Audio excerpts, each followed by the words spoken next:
Hello everyone, welcome to the channel. In this video I'm going to tell you that how can you change language in Facebook. So let's start the video.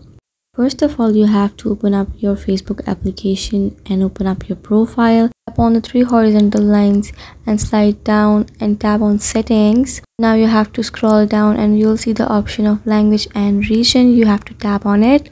It will give you these options and information. You have to set it according to your desire. Language for button, tiles and other text from Facebook. Language into which you like to post. Languages for which you don't want to offer translation. Languages that you want automatic translation.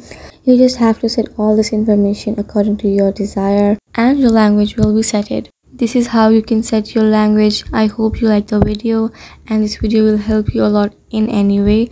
Thank you so much for watching the video. By following these steps, you can easily set your Facebook language.